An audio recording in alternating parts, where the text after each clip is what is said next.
Lockdown के चलते आज देश भर के दुकानदारों को राहत मिल सकती है। देश में कुछ आवश्यक शर्तों के साथ दुकानों को खोलने की इजाजत मिल जाएगी। आज से देश भर में गैर जरूरी सामान की दुकानें खुल सकेंगी, लेकिन इसी दौरान कुछ शर्तों का सख्ती से पालन करना होगा। यहाँ ध्यान देने वाली बात है कि शराब की दुकानें नहीं खोली जा रही हैं। हॉटस्पॉट इलाकों में ऐसी कोई छूट नहीं मिलेगी। सोशल डिस्टेंसिंग का पालन करना होगा। मॉल, शॉपिंग कॉम्प्लेक्स आदि बंद रहेंगे। दिल्ली के सुल्तानपुरी इलाके में एक क्वारंटीन सेंटर में शख्स की मौत के बाद लोगों ने हंगामा कर दिया। यहां निजामुद्दीन के मरकज से लाए गए लोगों को रखा गया है। इस घटना का एक वीडियो सामने आया जिसमें लोग हंगामा करते हुए दिखाई दे रहे हैं। क्वारंटीन सेंटर में रह रहे लोगों ने आरोप लगाया कि मृतक को डायबिटीज थी और उसे समय पर खाना नहीं मिलता था। दिल्ली सरकार ने शुक्रवार को प्लाज्मा थेरेपी का 4 लोगों पर सफल प्रयोग किया। इसके नतीजे बेहद अच्छे रहे। दिल्ली के सीएम अरविंद केजरीवाल ने शुक्रवार को कहा कि अब केंद्र सरकार से बाकी सीरियस मरीजों को प्लाज्मा थेरेपी देने के लिए इजाजत मांगी जाएगी। कोरोना वायरस के इलाज में प्लाज्मा थेरेपी कारगर सिद्ध हो सकती है, ऐसा दावा किया गया है दिल्ली सरकार द्वारा। जो मरीज इस महामारी से ठीक हो चुके हैं उनसे प्लाज्मा डोनेट करने के लिए आग्रह किया है सीएम अरविंद केजरीवाल ने। केंद्र सरकार ने खराब रैपिड टेस्ट किट को लेकर कड़ा एक्शन लिया। देश के कई राज्यों से रैपिड किट खराब होने की बात सामने आ रही थी। ये टेस्ट किट न सिर्फ गलत रिपोर्ट दे रही हैं बल्कि डॉक्टरों को और भी ज्यादा परेशानी में डाल रही थी। केंद्रीय स्वास्थ्य मंत्री डॉक्टर हर्षवर्धन ने कहा कि भारत ने जिस भी देश से ये किट मंगवाई है उन सभी देशों को ये किट्स वापस लौटा दी जाएंगी। निजामुद्दीन मरकज के मौलाना साद का एक और दावा सामने आया। क्राइम ब्रांच की कार्रवाई के बाद एक चैनल से बातचीत में मौलाना ने कहा कि दिल्ली पुलिस की क्राइम ब्रांच को पता है कि मैं कहां पर हूं और क्राइम ब्रांच ने मुझे 2 बार नोटिस भी भेजा है और उसका जवाब मैं दे चुका हूं। मौलाना साद ने आगे कहा कि मेरा कोरोना टेस्ट भी करवाया जा चुका है जिसकी रिपोर्ट अभी नहीं आई है।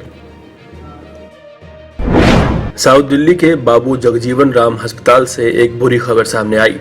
7 डॉक्टरों समेत 14 स्वास्थ्यकर्मी कोरोना की चपेट में आ गए। हॉस्पिटल मैनेजमेंट ने आदेश जारी कर इस बात की जानकारी दी। सभी स्वास्थ्य कर्मियों को क्वारंटीन किया गया है।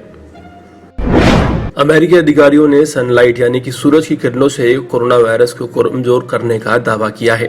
कोविड-19 की वैक्सीन को लेकर दुनिया भर में शोध जारी है। इसी बीच अमेरिका का बड़ा बयान सामने आया है।